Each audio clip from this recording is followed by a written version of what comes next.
सूर्याची गंमत बघा, तो पूर्वेकडे असेल तर उगवतो आणि पश्चिमेकडे असेल तर मावळतो. त्याचप्रमाणे उगवत्या सूर्यासारखंच आपलं आयुष्य सरळ नसतं. कधी ढगाच्या आडून उजेड शोधावा लागतो, तर काही वाटा ठरवल्या नसतात, पण त्यावर चालावा लागतो. त्याचप्रमाणे माणसेही अगदी तशीच असतात. मनाप्रमाणे वागली तर चांगली, मनाविरुद्ध गेली तर वाईट.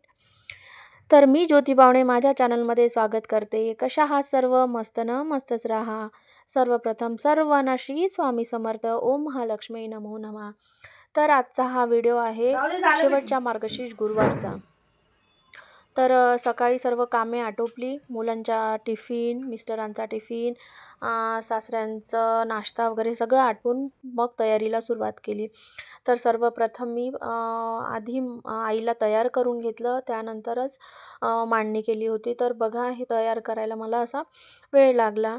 तर हे तयार करण्यासाठीच म्हणून मी आधी साडी नव्हती घातली, नंतर साडी घातली. आणि गुरुवार असल्यामुळे तो अगदी सणासारखा असतो. तर त्या दिवशी आमचे जे कुलदैवत आहे गिरडचे बाबा, तर त्यांना पण चादर चढवावं लागते. आणि परत गजानन महाराजला माझे मिस्टर खूप मानतात, म्हणून मग त्यांच्यासाठी सुद्धा एक हार आणलेला होता. आणि सर्वात महत्त्वाचं म्हणजे आज होता महालक्ष्मीचा दिवस, म्हणून आई महालक्ष्मीसाठी सुद्धा एक हार आणलेला होता. तर मग पूजा झाल्यानंतर हे सर्व हार वगैरे चढवून घेतले, कारण तर पूजा मांडल्यानंतर तिथे मग असं उभं स्टूलवर उभं होऊन आपल्याला टाकता येत नाही. त्यामुळे मी पटापट हार टाकले. त्यातही महालक्ष्मी आईची काय नाराजी होती तर माहिती नाही, थोडा वेळ लागला हार टाकायला. थोडा 10 वेळा पडत होता, तो राहत नव्हता व्यवस्थित. मग तरी पण आईची जेव्हा इच्छा झाली तिने बरोबर घालून घेतला. त्यानंतर मग सुरुवात केली माझ्या महालक्ष्मी पूजेच्या मांडणीला. तर महालक्ष्मीच्या पूजा मांडताना मी तुम्हाला सांगितलं की हे अशी मी तयारी करून घेतलेली होती, असं मला करायचं आहे ते मांडायचं. म्हणून मग कशी आपल्याला त्याच्यासाठी उंची लागेल वगैरे, त्यासाठी मी हे बघा पहिले चौरंग आहे, त्यानंतर पाट आहे, आणि मग हे 2 छोटे चौरंग, अशा पद्धतीची मांडणी करून घेतलेली होती. आणि त्याआधी मी मांडणी केली, पण त्याच्या आधी मी दिवा लावला. आणि त्याच्या खाली जे स्वास्तिक काढायचं होतं ते काढायचं राहिलं होतं, म्हणून मग स्वास्तिक काढलं. ते कुंकवानी काढलेलं होतं. रांगोळीचं काही काढायचं ठेवलं नाही, कारण रांगोळीनंतर आपण साईडला टाकतो म्हणून. तर मग स्वास्तिक काढलं तिथे थोडंसं सरकवून, आणि इकडे दोन्ही बाजूला या समया लावून घेतलेल्या होत्या. त्यानंतर हे बघा अशा प्रकारे पूजेची मांडणी केली होती. तर सर्वात प्रथम मी असे तांदूळ थोडेसे पिवळे, हलकीशी हळद आणि थोडंसं कुंकू टाकलेलं होतं. त्यानंतर ते पाटावर पसरवलं आणि त्याचं अष्टकमळ काढायचा प्रयत्न केला. पण तिथे कसं व्यवस्थित असं मला जमत नाही, पण यांनी जसं माझ्या पद्धतीने होते तसं काढायचा प्रयत्न केला. छान असा आकार द्यायचा प्रयत्न केला. आणि बघा अशा प्रकारे मी तो कमल काढून घेतला. तर आई लक्ष्मीचं तर आपण वर्णनही नाही करू शकत. आणि दरवेळेस मी कसं विकतचं सगळं आणते. विकतचं आणते म्हणजे कपडे जे असतात आईला घालायच्या ज्या वस्त्र असतात ते विकतचं आणते. तर सर्वात प्रथम एक ड्रेस आणलेला होता पहिल्या मार्गशीर्ष गुरुवारला. तर म्हटलं यावेळेस आणि दुसऱ्या मार्गशीर्ष गुरुवारला पण जो जुना होता तोच घातलेला. मग आता काय करायचं? तर मग दिवाळीला मला साडी घेतलेली होती, तर ते ब्लाऊज अजूनही मी शिवलेलं नाही आहे. तशीच साडी घातली होती. तर ते कापलेलं जे ब्लाऊज होतं त्याचं मग हे अशा पद्धतीने मग देवीला छान अशी साडी घातलेली होती. आणि इतकं सुंदर दिसत होती की माझी जी लहान मुलगी आहे ती म्हणे, मम्मी आता ना आपण हिला उचलायचंच नाही, ह्या देवीला म्हणे आपण असंच ठेवायचं. हो, हो म्हटलं. मग तिला सांगितलं समजून, बाळा असं आपण ठेवू नाही शकत म्हटलं जास्त दिवस. तरी तिच्या इच्छेखातर मी तरी 2 दिवस ठेवलंच होतं. सगळं पाणी वगैरे सगळं हे करून घेतलं होतं, दुसरं पाणी टाकलं आणि तसंच तिच्या मनासाठी ठेवून दिलं. तर अशा प्रकारे साडी म्हणजे ते साडीचं स्वरूप आणून दिलं. त्या ब्लाऊजचा पीस आहे हा, त्याला साडीचं स्वरूप आणलं. ह्या अशा पद्धतीचे मी दागिने टाकले. अजून त्यावरती मी नारळाची स्थापना केली नाही आहे, त्यामुळे ते तेवढंच दाखवत आहे. त्यानंतर हे खायचे पानं होते, ते गणपतीची मांडणी करण्याकरिता ठेवलेले होते आणि मांडणी करण्याकरता ठेवले. आणि हे बघा, तुम्हाला म्हटलं नाही का मी स्वास्तिक काढायची होती, तर मग एकदम लक्षात आलं. तर मग ते परत उचललं आणि परत मग ते त्याच्याखाली जे चौरंगावरती कापड वस्त्र जे पसरलेलं होतं ते वरती काढून त्याच्याखाली मी कुंकवानीच स्वास्तिक काढलेलं. तर मग अशा प्रकारे स्वास्तिक काढून घेतलेलं होतं. आणि हे बघा, मी फुलं वगैरे टाकून ठेवलेले होते त्याच्यामध्ये. आणि बाकी म्हणजे जे आपलं नुसार जे टाकायचं ते टाकायचं राहिलंच होतं. फक्त जे मला फुलं पाहिजे असतात ते मी जे आणते बनवून 5 झाडांचं, तर आमच्या इकडे विकतच मिळते, 20 रुपयाचं ते असते, तर ते घेऊन येते. पण मी असं बघते की त्याला फुलं असेल असेचे, त्याचे पानं असलेलंच मी घेऊन येते. तर छान असे पिवळे फुलं होते, गुलाबी फुलं होते त्याला, आणि काही असे कोणते मरून कलर नाही का, मरून नाही, असं राणी कलर, डार्क राणी कलरचे फुलं होते. तर असं आणलेलं. तर सगळी पूजा म्हणजे दिवे वगैरे लावून झाले. आता बघा, गणपतीच्या मांडणीची वगैरे सुरुवात करत आहे. आणि तुम्हाला महत्त्वाची एक गोष्ट सांगते की मार्गशीर्ष महिन्यातच आईची तब्येत बिघडलेली माझ्या. तर तिला अटॅक आलेला. तर मग एन्जिओग्राफी काढायला सांगितली, 2 ब्लॉकेजेस निघाले. त्यानंतर एन्जिओप्लास्टी करायची ठरवली. त्यावेळेस मी आईला विनंती केली होती की माझ्या आईला सुखरूप ठेव, आणि तू खरंच असेल ना, माझी सेवा तुझ्यापर्यंत पुरत असेल तर नक्की तिला बरी कर, आणि बाकीचे व्रतसुद्धा चांगल्या तऱ्हेने करून घे. तर तिसऱ्या व्रताच्या वेळेस पिरियड आला, त्यामुळे ते व्रत करू नाही शकली. आणि ते काहीतरी देवी त्यामागे सुद्धा दिव्याचं एक कारण होतं. पिरियड आले त्यामुळे मी आईसोबत दवाखान्यात राहू शकली. तिची 2-3 दिवस सेवा केली. तिला जे एन्जिओप्लास्टी केली, तर जे मांडी थ्रू केली, तर तेव्हा तिला कुठल्याच प्रकारचं उठणं बसणं होत नव्हतं. सगळं पॉट लावूनच करावं लागत होतं. ती माझ्याकडनं सेवा करून घेतली, त्यामुळे खूप खूप धन्यवाद आईचा. आणि नंतर मग मी सुरुवात केली ती मुख्य पूजेला. नंतर गणपतीचं तामणामध्ये गणपती घेतला, त्याला पंचामृत केलेलं होतं, दूध वगैरे यांनी धुवून टाकलं. म्हणजे गणपती हा माझ्याकडे याचाच आहे, पितळचा, माहितीच आहे. पण पहिले जे कलश होता त्याची केली, तर त्यामध्ये सुद्धा मी पैसा आणि जी सुपारी असते त्यालासुद्धा त्याच पंचामृताने वगैरे धुवून टाकते. आणि धुतल्यानंतर पाण्याचा जलाभिषेक करते, पंचामृताचा जलाचा, आणि नंतर त्यामध्ये टाकलं. त्यामध्ये आणि आज मी दुर्वा पण आणलेला होता. सोबतच मला हे मिळालेलं, दुर्वा, शमीपत्र आणि फूल वाहिलेलं. आणि त्यानंतर मग तसंच नारळाला सुद्धा पंचामृतांनी स्वच्छ धुवून टाकलं. जलाभिषेक त्या नारळाचा सुद्धा केला. त्याला हळदी कुंकू वाहिलं छान असं. आणि छान हळदी कुंकू वाहून मग षडोपचारे सगळी समजा त्या नारळाची सुद्धा पूजा केलेली. त्यानंतर मग मुख्य का राहिलं होतं आपल्याला मुकुट बसवायचा. तर माझ्याकडे जो महालक्ष्मी आईचा मुकुट आहे तोच मी बसवला. कारण माझ्याकडे आता मी सध्या नवीन घेतलेलं नाही आहे, कारण खूप काही खर्च हे ते सगळं मॅनेज पुढे होईल. आईची इच्छा असेल पुढे नवीन आणायचा तर ते सुद्धा होऊन जाईल. पण आज जो महालक्ष्मी आईचा होता तोच मुकुट चढवला.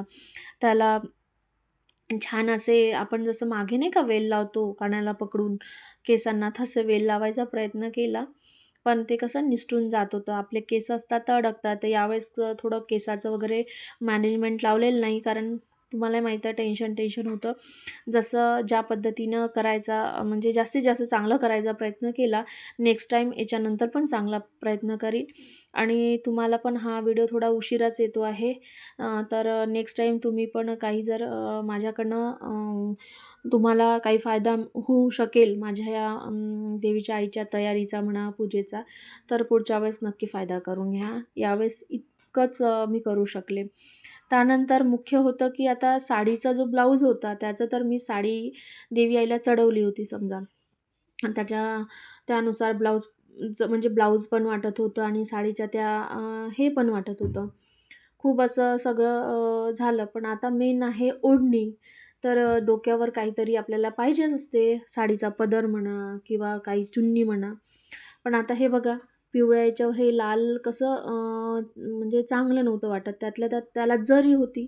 चला म्हटलं जरीकडून टाकून बघते, जरीने चांगलं वाटत असेल तर जरीच्या साईडनी म्हणजे पलटून त्याला टाकलं. त्याच्यातही कसं कुठेतरी अनमॅनेजमेंटच वाटत होतं. त्यानंतर फुलं मागे करू, तर हे मागे करून बघा. म्हणजे खूप असा प्रयत्न केला, की असं गजरा लावून बघते तर छान दिसेल का? असं वगैरे. पण तरी पण मला कुठेतरी असं कमी वाटत होतं, की नाही हे असंही केलं तरी म्हणजे ते गेटअपच आल्यासारखं वाटत नव्हतं. काही कळत नव्हतं. मग एकदम डोक्यात आला, की आपल्याकडे पिवळ्या कलरची ओढणी आहे. तर मग खूप डोक्यामध्ये काही हे चालू होतं, काय करू आणि कसं नाही. तरी पण मी ठेवलं थोडा वेळ तसंच आणि हळदी-कुंकू देवीला पण त्या मुकुटालासुद्धा वाहिलेलं आणि मग नंतर माझ्या डोक्यात जो होतं चंचल मन, तर मग पिवळी होती माझ्याकडे ओढणी ती हे केली. कारण लाल ओढणी पण होती, तो इतकी मोठी होती, ती खाली पसरली असती आणि दिव्यावर वगैरे पडण्याची पण शक्यता होती. त्यामुळे मग मी पिवळी लाल न टाकता पिवळीच टाकली. खूप असं मस्त छान दिसत होतं गजरा वगैरे घातल्यानंतर रूप हे. तर हा गजरा म्हणजे फक्त गजरा आहे, वेणी अजून लावलेलीच नाही आहे मी. त्यानंतर मग घेतलं मी गणपतीची स्थापना करायला. तर जो पितळचा गणपती होता त्याचंसुद्धा पंचामृताने अभिषेक केला. त्यानंतर जलाभिषेक केला आणि गणपतीची मांडणी केली. त्यामध्ये माळ वाहिली, दूर्वा, शमीपत्रसुद्धा वाहिले. त्याचबरोबर ओम गण गणपतये या मंत्राचा मंत्रजापसुद्धा करतच होते. जोपर्यंत गणपती सेवा केली तोपर्यंत हा गणपतीचा मंत्र ओम गण गणपतये नमः हा मंत्राचा जपसुद्धा चालूच होता. त्यानंतर करायला घेतली महालक्ष्मीच्या मूर्तीची पूजा. तर चांदीचीला महालक्ष्मीची मूर्ती आहे ती त्या दिवशी मी घेतलेली. तिलासुद्धा पंचामृताने आणि दुधाने अभिषेक केला. त्यानंतर जलानेसुद्धा जलाभिषेक केला. त्यानंतर तिचं पण सगळं जेव्हा अभिषेक करत होती त्यावेळेस ओम महालक्ष्मी नमो नमः या मंत्राचा जाप करत होती. त्याचबरोबर तुम्हाला महालक्ष्मीचा जो दुसरा मंत्र आहे महालक्ष्मी गायत्री मंत्र ओम महालक्ष्मीच्या विद्महे विष्णुपत्नीच्या धीमही तन्नो लक्ष्मी प्रचोदयात या महालक्ष्मीचा जप करत सर्व आईची मंत्रोपचारे पूजा केली. त्याचबरोबर आईलासुद्धा छान असे वस्त्र घातले.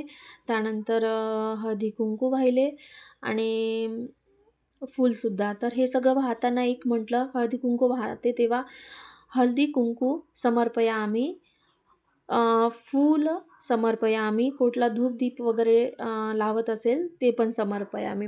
तर तुम्ही म्हणत असेल हे सगळं केलं तर प्रसाद नाही ठेवला का? नाही.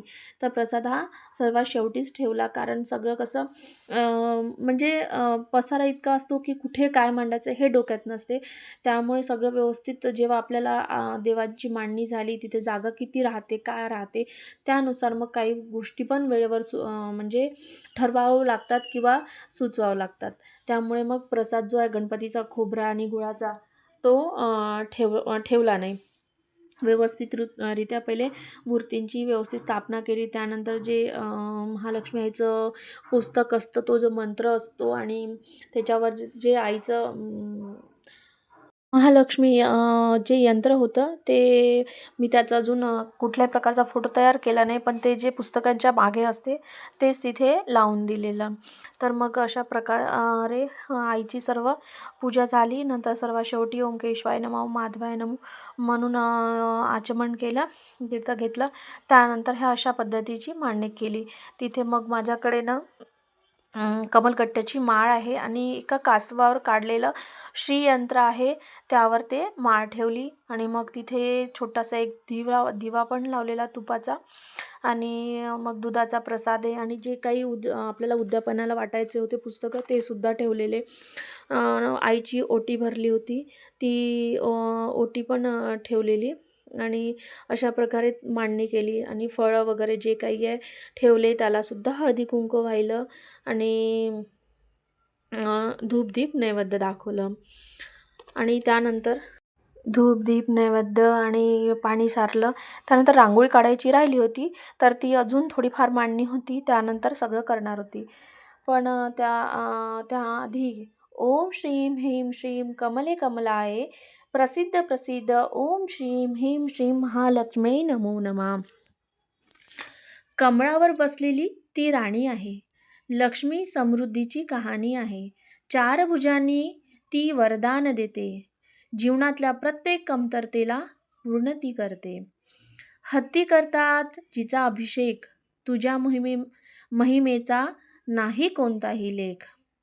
ज्या घरात तू वास करते तिथे कुठलीही कमी पडू देत नाही. तिथेच नेहमी नांदतो आनंदही आनंद. तूच प्रकाश आहे, तूच धनलक्ष्मी, तूच अष्टलक्ष्मी.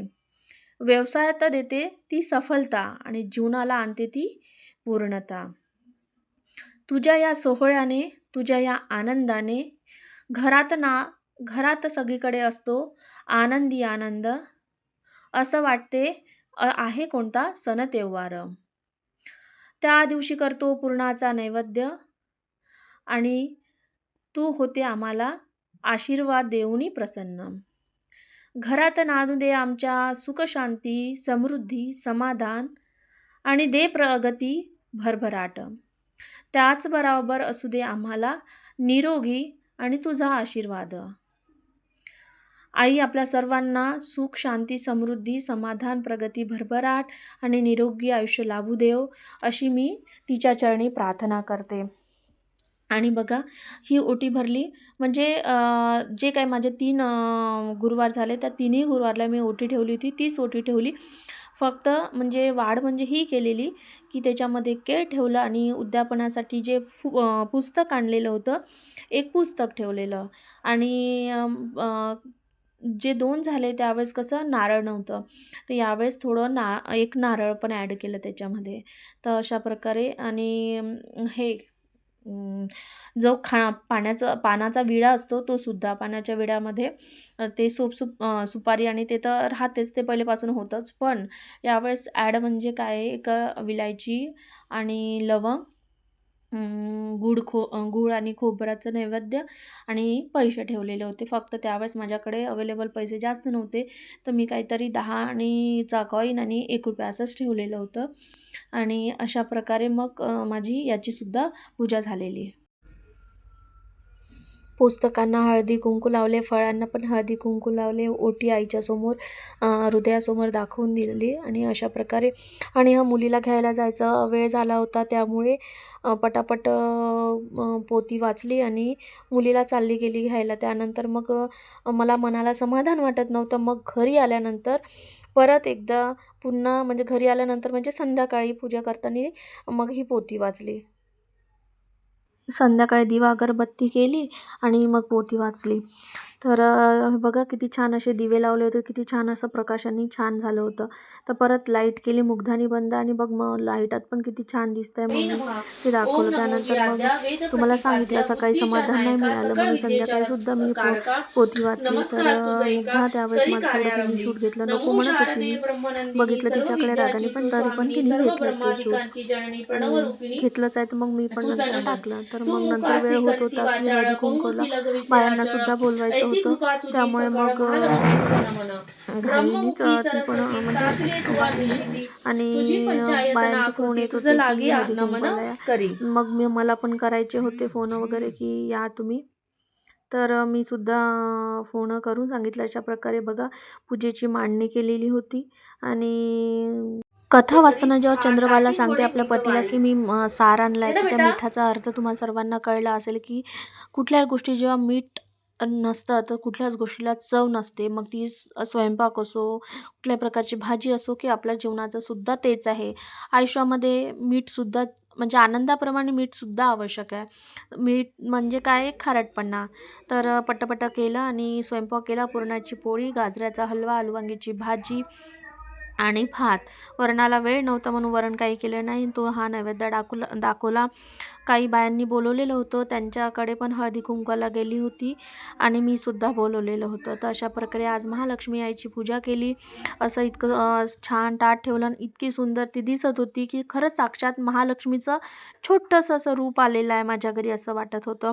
आईसोबत 2-4 फोटोचे क्लिप काढले आणि जे आल्या होत्या बाया त्यांचेसुद्धा क्लिप काढले, कारण व्हिडिओ शूट करायला हे नव्हतं आणि लोकांसमोर मला सध्या तरी व्हिडिओचा प्रचार नाही करायचा आहे, बघू पुढे, आता तरी नाही करायचा म्हणून फक्त 2-4 फोटो काढले आणि तेच मी टाकले आणि पुढे बघू मग काय करायचं तर. आणि अशा प्रकारे अशी सुंदर मांडणी केली होती. आईचं छोटंसं हे रूप पाहून खूप छान वाटत होतं, मन प्रसन्न होत होतं. आणि ओम महालक्ष्मी नमो नमः. इथेच माझ्या व्हिडिओचा शेवट करते. व्हिडिओ आवडला तर नक्की लाईक करा, शेअर करा आणि सबस्क्राईब करा.